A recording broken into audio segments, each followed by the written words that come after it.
안녕하세요. 매일 새로운 사연을 전하는 읽어주는 사연 라디오입니다. 구독과 좋아요, 많은 공유 부탁드립니다. 오늘의 사연 시작하겠습니다. 안녕하세요. 올해로 결혼한 지 2년 차의 30대 여성입니다. 거짓말을 밥 먹듯 하는 시어머니한테 질려서 남편과 이혼했어요. 남편과는 같이 수험 생활을 하면서 알게 된 사이입니다. 저는 대학을 졸업하자마자 공무원 시험을 준비하기 위해 노량진에서 학원을 다니기 시작했는데 남편 또한 저와 같은 수험생 중 한 사람이었어요. 하지만 그때는 남편도 저도 목표한 바가 있었으니 어떻게 보면 공과 사를 확실히 구분하고 지냈습니다. 그냥 얼굴이 눈에 익으니 인사 정도만 주고받는 사이였죠. 하지만 제가 시험에 합격하고 남편이 제 연락처는 어떻게 알았는지 저한테 합격 축하한다며 문자를 보냈더라고요. 그리고 그 문자를 계기로 본격적으로 연애까지 하게 되었죠. 그런데 지금 생각해도 후회스러운 게 남편과 사귄 지 8개월 만에 제가 임신을 했어요. 결혼을 약속한 사이도 아니었고 그래서 매번 조심한다고 했는데 아무튼 전화 남편이나 본격적으로 사회생활을 시작한 지도 얼마 안 된 시점이었기에 임신 사실을 알았을 땐 마냥 기뻐수만은 없었네요. 하지만 남편은 마치 임신을 미리 예상이라도 했던 사람처럼 임신 사실을 듣자마자 시댁에 인사를 드리러 가는 일부터 모든 걸 일사천리로 진행시키더라고요.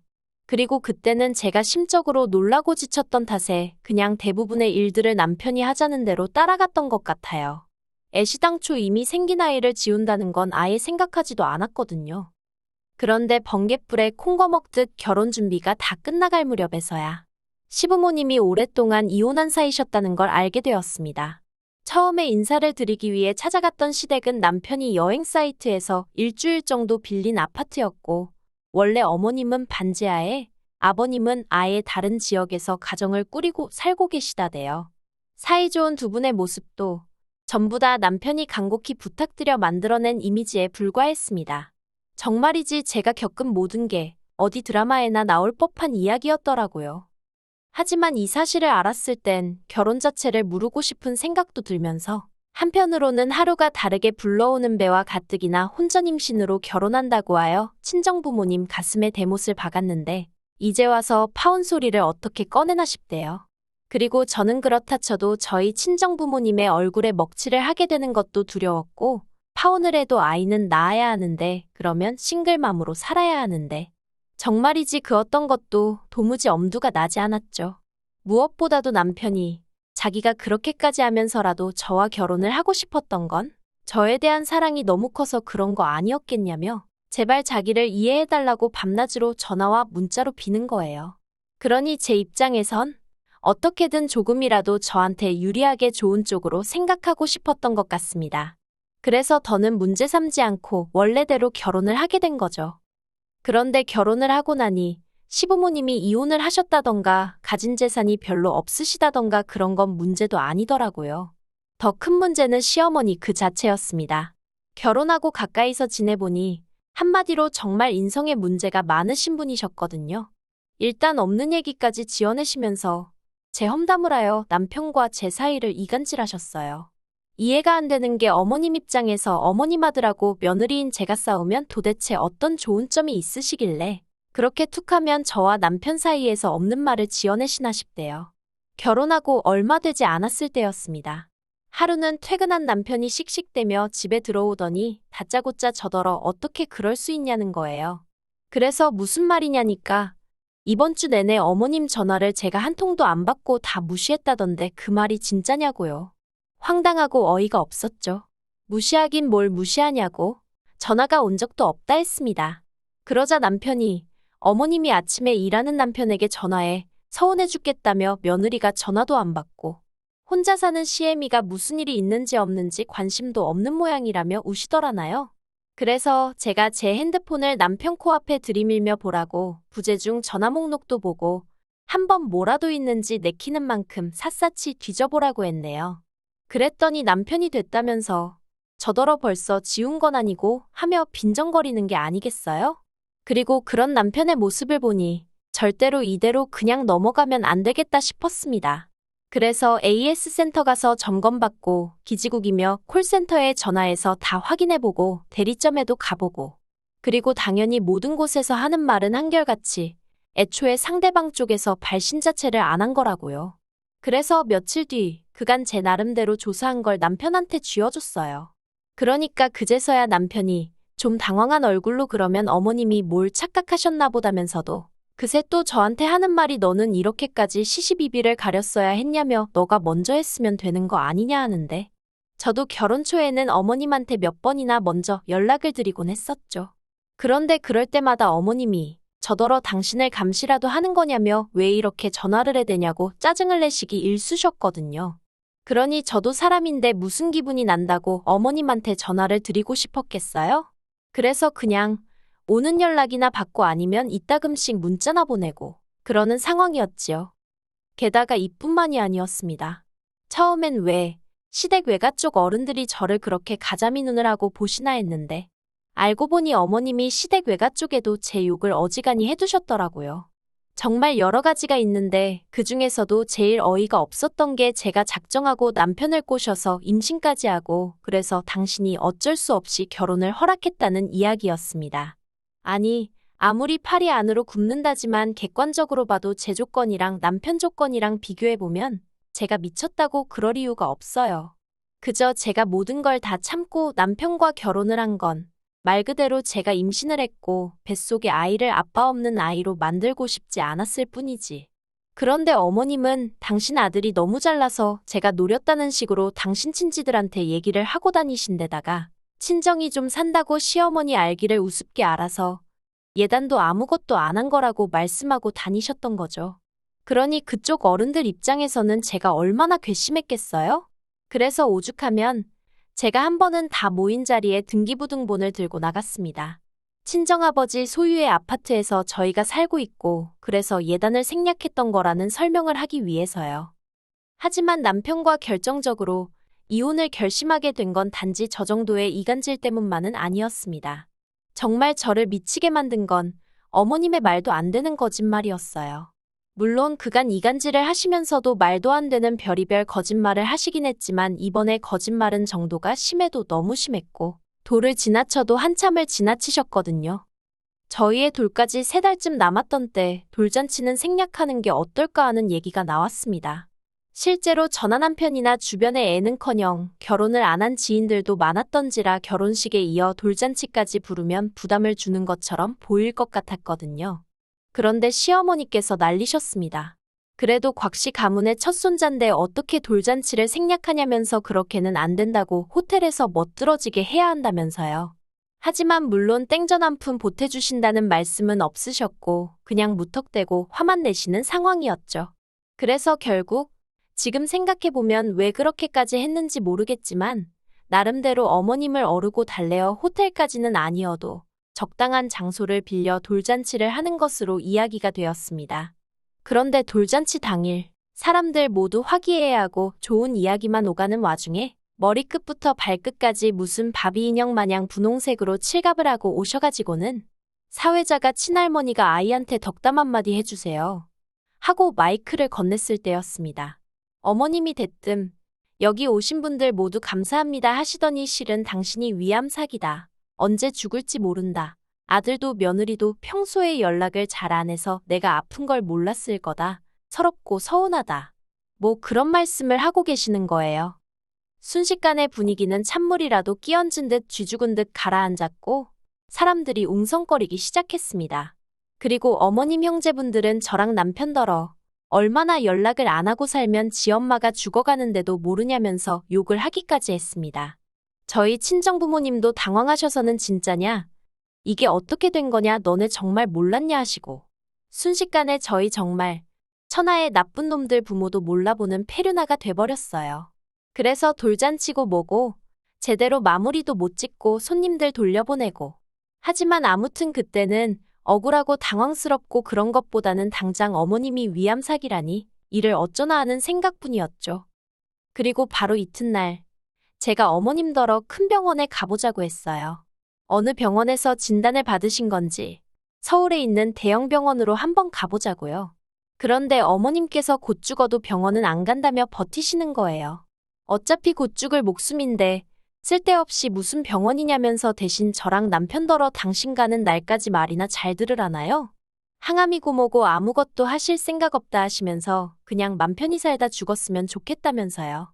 그리고 어머님 고집을 도무지 꺾을 길이 없어서 남편에게 어떻게 하면 좋겠냐니까. 남편은 한다는 말이 그러면 어머님 마지막 소원 들어드린다 생각하고 당분간 우리 집에서 살게 하시면 안 되겠냐입니다. 어머님 혼자 반지하에 지내다 가시는 거 자식으로서 가슴이 아프다고요. 그리고 친정아버지께서도 그 이야기를 들으시더니 그렇게 하라고 당장에 모시고 오라고 하셨죠. 그래서 얼결에 어머님과의 합가가 시작되었습니다. 그리고 환자라는 이유로 정말 별의별 것을 저에게 요구하시더라고요. 일단 시작은 안방이었어요. 원래는 작은 방 중 손님방으로 비워둔 방이 있었기에 그 방을 어머님이 쓰실 수 있도록 해둔 상황이었거든요. 그런데 어머님이 작은 방을 한번 보시더니 화장실도 없고 창문도 작아 마음에 들지 않는다며 안방을 쓰고 싶다 하시대요. 그리고 남편도 저도 그런 어머님의 요구를 거절할 수 없었습니다. 본인 입으로 환자가 살면 얼마나 살겠냐는 소리를 하시니 그까짓 안방 못 내어드리겠나 싶었던 거죠. 하지만 그게 다가 아니었습니다. 당신은 환자라서 잘 먹어야 한다며 아침이고 저녁이고 할 것 없이 이거 드시고 싶다 저거 드시고 싶다.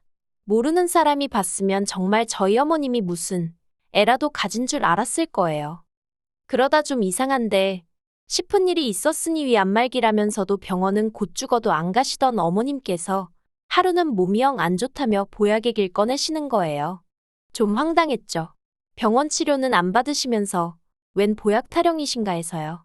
그래서 어머님 한약은 드셔도 되는 거냐 물어보려다가 보약을 핑계로 한의원이라도 모시고 가볼까 싶더라고요. 그래서 어머님께 제가 그 보약 해드리겠다며 한의원에 가자 했어요. 그랬더니 어머님이 정말 좋아서 집을 나서시는 게 눈에 보이더라니까요. 그렇게 한의원에 도착했습니다. 집 근처 한의원이 아닌 친정어머니와 절친한 친구분께서 하시는 한의원으로 저도 어려서부터 다니던 곳이었어요. 그리고 친정어머니 친구분이 어머님의 맥을 짚으셨는데 좀 갸웃하시는 눈치셨죠. 그래서 잠시 어머님이 자리를 비우신 사이에 사실은 하며 제가 어머님이 위암사기라는 말을 꺼냈습니다. 그랬더니 친구분도 하시는 말씀이 그렇지 않아도 네 엄마한테 들었다며? 그런데 맥이 너무 좋다는 거예요. 보통 위암사기 정도 되면 맥이 약하고 불규칙한데 저희 어머님은 젊은 사람 마냥 좋다며 정말 위암이 맞냐고 저한테 되물으시더라니까요. 그리고 그때 저는 뭔가 등골이 싸늘한 게 확실히 짚고 넘어가야겠다 싶더라고요. 그래서 일단 어머님을 모시고 다시 집으로 향했습니다. 집에 도착하여 남편이 오기만을 기다렸어요. 그리고 얼마 안 있다 남편이 퇴근을 했는데 그날도 손에 뭔가 들려있더라고요. 그래서 그건 또 뭐냐니까 어머님이 치킨 드시고 싶다고 하셔서 사왔답니다. 어휴. 그래서 제가 어머님께 대놓고 암 환자가 치킨 같은 건 먹어도 되는 거냐 물었어요. 그랬더니 좀 전까지 멀쩡하던 양반이 또 다 죽어가는 표정의 목소리를 하시고는 어차피 때 되면 죽을 거 치킨 먹는다고 얼마나 일찍 죽기야 하겠냐 하시는데 정말 어이가 없대요. 저는 그런 어머님께 어머님 드시지 마시라 했어요. 그리고는 사실 충격받으실까봐 말을 안 했는데 아까 저희 친정어머니 친구분이 말씀하시길 어머님 맥이 너무 안 좋다고 하더라고. 당장 주무시다 어떻게 되셔도 이상하지 않을 정도라고 당장 큰 병원에 가서 검사를 받아보는 게 좋겠다 했다고 없는 말을 지어냈습니다. 어머님 반응 좀 보려고요. 그리고 설마 했는데 어머님의 반응이 가관도 아니었습니다. 정말 기절할 듯 놀라시며 당장 응급실로 가자시는 거예요. 그 소리를 듣고 어떻게 가만히 있느냐고요. 그리고 바로 응급실로 향했는데 어머님이 간호사를 붙들고 하시는 말씀이 생각해보니 요 며칠 가슴도 갑갑한 것 같고 머리도 아프고 그랬다며 빨리 검사 좀 해달라 하시는 거예요. 그리고 저는 그런 어머님 옆에서 간호사에게 저희 어머님이 위암사기라는 말을 빼놓지 않았죠.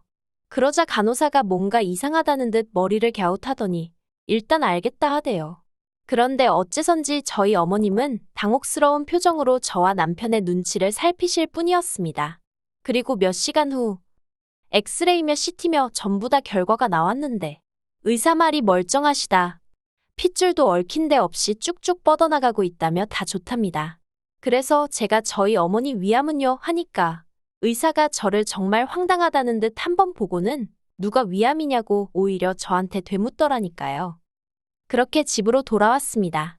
어머님과 저희 부부는 식탁에 둘러 앉았고 제가 먼저 말문을 열었어요. 어떻게 그런 거짓말을 하실 수 있냐고요. 그랬더니 어머님이 거짓말 아니랍니다. 의사가 돌팔이래요.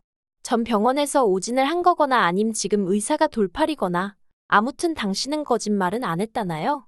에휴, 차라리 속여서 미안하다 했으면 노인네의 주책이다 생각하고 저도 어떻게든 참아보려고 했을 수도 있는데 말이죠. 그래서 남편더러 어쨌든 어머님은 멀쩡하시다 하니 얼마나 다행이냐. 이제 다시 원래 사시던 대로 모셔다 드리라 했습니다. 암이라고 해서 같이 살기로 했던 건데 아니라 하니 같이는 못 산다고요. 그랬더니 어머님 하시는 말씀이 저더러 당신이 건강해서 유감이냐입니다. 그럴 리가요. 건강하셔서 유감이 아니라 거짓말을 하셨다는 게 유감이다 했네요. 그리고 그것도 거짓말을 손자 돌잔치에서 하시지 않았냐고 그러니 제가 좋은 소리가 나가겠냐고요. 그러자 이번엔 남편이 아무리 그래도 그렇지 어떻게 하루아침에 어머님을 내쫓으려 드냐며 저더러 참 모질다 하더니 어차피 이렇게 같이 살게 된 거 그냥 모시고 살잡니다. 자기가 보기엔 어머님이 저희 집 오신 이후로 안색도 많이 밝아지고 좋아지셨다면서 이참에 우리네 식구 건강하게 오래오래 살자는 말 같지도 않은 소리를 하면서 말해요. 그래서 제가 남편더러 당신은 어머님 얼굴 밝아진 것만 보이고 와이프인 나 시달려서 반쪽된 건 안 보이냐 했어요. 그리고는 다 필요 없으니 당장 어머님 댁으로 모셔다 드리던가 아니면 당신이 따로 나가서 모시고 살라 했습니다. 그러자 어머님이 건강해서 미안하다며 늙었으니 죽어야지. 안 아파서 미안하다. 말도 안 되는 억지를 쓰시는데 저도 그간 당한 바가 있다 보니 어머님이 하시는 모든 게 꼴보기가 싫더라고요. 그래서 제가 어머님 떨어 그러게 정말 왜 그렇게 추하게 늙으시는 거냐고 한마디 해버렸어요. 어휴. 뒷일은 뭐 고성이 오가고 경찰 오고 난리도 아니었습니다. 그리고 결국 남편이 저에게 이혼을 통보해왔어요.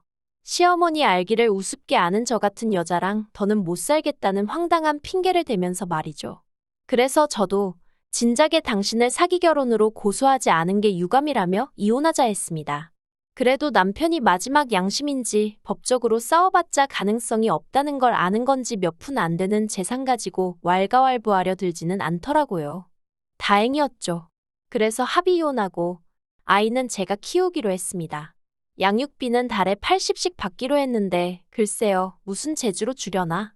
벌써부터 기대도 되고 걱정도 되네요. 그래도 어느 쪽이건 간에 거짓말쟁이 할머니나 똥된장 구분 못하는 아빠랑 사는 것보단 행복하겠죠. 긴 이야기 들어주셔서 감사합니다. 오늘의 사연은 여기까지입니다. 구독과 좋아요, 알람 설정해주시면 앞으로 더 좋은 사연으로 찾아오겠습니다. 감사합니다.